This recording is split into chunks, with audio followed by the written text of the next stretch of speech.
है बीएसई और एनएसई को लेकर, जिस पर हमारे वरिष्ठ सहयोगी ब्रजेश कुमार जुड़ रहे हैं हमारे साथ बताने के लिए। क्या है बड़ी खबर, ब्रजेश बताएं। बिल्कुल। आपने हाल के दिनों में सुना होगा कि बीएसई और एनएसई क्लियरिंग के बीच एक विवाद था क्लियरिंग फीस को लेकर के।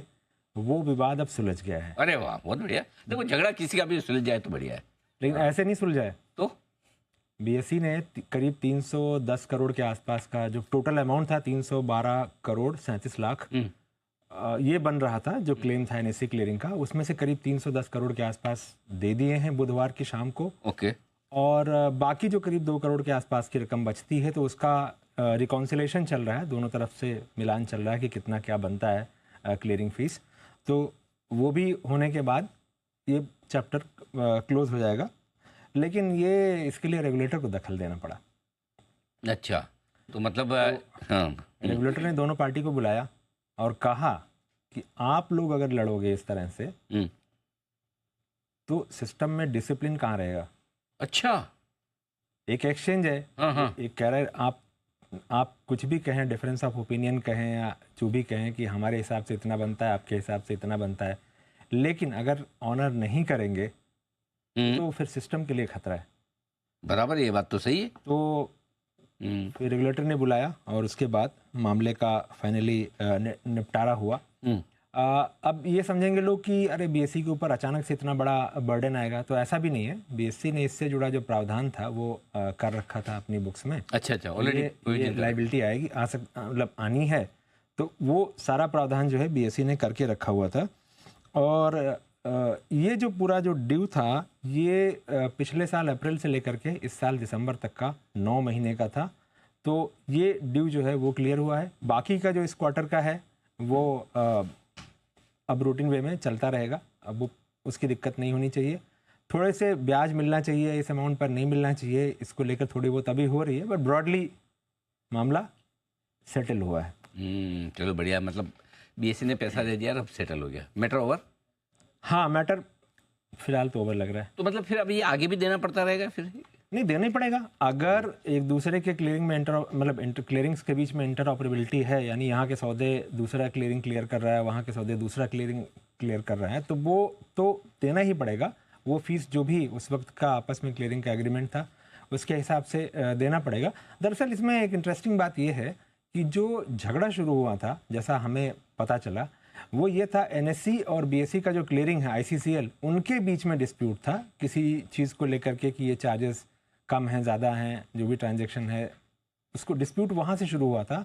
और इन सब के बीच में ये हुआ कि एनएसई क्लियरिंग का पेमेंट रुक गया। ओके, चलो ये तो यहाँ से जो है दिक्कत हो गई। चलो मामला सुलझा। और बीएसई पे आप कहने की ज़्यादा असर आएगा नहीं क्योंकि ऑलरेडी प्रोवाइड किया हुआ ही है सर। हाँ, मतलब बीएसई ने मतलब जो प्रावधान इनको करना चाहिए था उस हिसाब से उन्होंने अपना प्रावधान इसको लेकर के कर रखा था कि ये आनी है, देनदारी आनी है। और मतलब ऐसा नहीं था कि बीएसई का देने का इंटेंट नहीं था। संभवतः कहीं इस बात को लेकर था कि इंटरप्रिटेशन का इशू था या ओपिनियन का इशू था कि हमारे हिसाब से ऐसा होना चाहिए, आपके हिसाब से ऐसा होना चाहिए। तो इन चीज़ों की वजह से शायद ये मामला इतने दिन अटक गया। और फाइनली ये हुआ कि एनएससी को जो है सेबी को लिखना पड़ा 9 जनवरी को लेटर, और उसके बाद फिर सेबी को दखल देना पड़ा। चलिए, फाइनली मामला सुलझा। और एक बार जरा सेठी साहब से भी राय ली जाए बीएसई के स्टॉक पे। 6000 से 5100 तरफ आया तो है, सेठी साहब क्या कहेंगे? नहीं, देखिए अनिल जी, ये मार्केट से रिलेटेड जितने स्टॉक्स हैं, चाहे एक्सचेंजेस है, ट्रेडिंग प्लेटफॉर्म्स है, ब्रोकिंग कंपनीज है, asset management companies, investor services provide करने वाली कंपनी, सब में ही हमने एक अच्छी खासी गिरावट देखी है। और जायज भी है, जिस तरह से बाजार में मार्केट बची है, लोगों का इंटरेस्ट कम हुआ है, टर्नओवर कम हुए हैं। फिर कई ऐसे सुनने में भी आ रहा है, कई रिटेल क्लाइंट्स अब इतने उकता गए हैं कि कई डीमैट अकाउंट्स बंद भी हो रहे हैं। मुझे लगता है उस सब का असर बिल्कुल देखने मिल रहा है इन सब मार्केट इंफ्रास्ट्रक्चर वाले पूरे सेक्टर में, पूरे स्टॉक्स में। बट अब जिन लेवल्स पे ये स्टॉक आ गया है, जैसे बीएसई अब 5100 के लेवल पे, तो यहाँ पे होल्ड तो करना ही चाहिए। फ्रेश खरीदारी की सलाह अभी नहीं रहेगी। मुझे लगता है कि स्टैगर्ड अप्रोच यूज करनी चाहिए, या मतलब रडार पे रखना चाहिए और कोई गिरावट पे इसको अक्यूमुलेट करना चाहिए। ओवरऑल अगर किसी का 2-3 साल का व्यू है तो यहाँ से भी अच्छे अपसाइड बनेंगे, बट करंट लेवल्स पे बिकवाली करने की सलाह नहीं है, होल्ड करना है और स्टैगर्ड रूप में बाइंग करने की सलाह रहेगी। चलो, ये तो एक इंटरेस्टिंग खबर बात आपने बताई है कि मेट्रो सेटल वाले की। एक ब्रिटिश में एक खबर पढ़ भी रहा था, कल पढ़ी है आज पढ़ी है मैंने, कि एनसीडीएक्स भी इक्विटी में आ रहा है इसमें, सही है। और एक NCDX बीच में एमएसएमई का भी चल रहा है, उसका भी रिवाइवल प्लान चल रहा है, जिसमें जीरोधा और ग्रो और कई सारे लोगों ने इंडिया पैसे, हाँ सब कई सारे लोगों पैसा ने डाला है। मतलब शेयर होल्डिंग लेने की बात कही है। तो दो इक्विटी एक्सचेंज और हो जाएंगे। वो पहले से हाँ इक्विटी वाला है, लेकिन उनके यहाँ ज़्यादा कुछ काम एक्टिविटी नहीं थी। हाँ अब एक्टिविटी की को लेकर के बात हो रही है। और इंटरेस्टिंग है कि एनसीडीएक्स ने भी कहा है कि उनके बोर्ड ने जो है अप्रूव किया इक्विटी और इक्विटी डेरिवेटिव्स की ट्रेडिंग शुरू करने के लिए। और उसमें उन्होंने 400 से 600 करोड़ रुपए के करीब कैपिटल एस्टिमेट किया कि उनको उतना लगाना पड़ेगा। तो वही है कि ये इस स्पेस में अब शायद चूंकि एनसीडीएक्स में एग्री कमोडिटी का बहुत ज़्यादा कुछ हो नहीं पा रहा है, इतनी सारी रिस्ट्रिक्शंस हैं एग्री कमोडिटी पे, प्राइस सेंसिटिव कमोडिटी होती हैं, तो संभवतः वो भी एक अपॉर्चुनिटी एक्सप्लोर कर रहे हैं। और जो मेट्रोपॉलिटन स्टॉक एक्सचेंज था उसके लिए भी ये था कि उनके लिए पहले करेंसी एक बड़ा एक अच्छा हिस्सा था, उसके बाद उन्होंने दूसरी एक्टिविटीज़ भी की, वो पिक हो रही थी। तो अब उनको भी लग रहा है कि शायद इक्विटी डेरिवेटिव में कहीं मौका अगर पैदा हो, चूँकि एक तरह से कहें तो बड़ा मार्केट कंसंट्रेटेड है एक बड़े एक्सचेंज के पास। तो अगर कोई अपनी यूनिक टेक्नोलॉजी या कुछ ला करके इस तरह से अपनी अलग प्रोडक्ट ला करके अगर मार्केट बढ़ा सकता है, तो आई थिंक वो थॉट है उन लोगों के पीछे, मतलब इस सोच के पीछे कि यहाँ भी ये अडॉप्ट करें अगर हम इक्विटी डेरिवेटिव और इक्विटी में।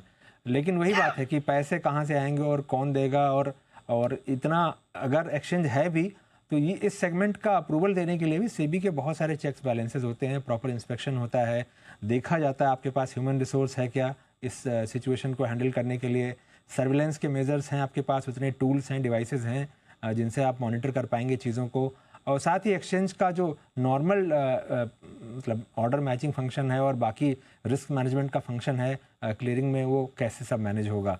तो ये है कि हाँ यहाँ पे शायद अब लोगों को लग रहा है कि एक स्पेस हो सकता है, लेकिन इतना आसान भी नहीं होगा कि आप आएँ और एक्सचेंज चला लें इतनी आसानी से। ये बात सही है, कंपटीशन बढ़ेगा, मज़ा तो आएगा, देखो इंटरेस्टिंग। हाँ अगर कोई कंपटीशन दे पाए तो मज़ा आएगा। ये वैसा हाल है जोमेटो स्विगी के बाद।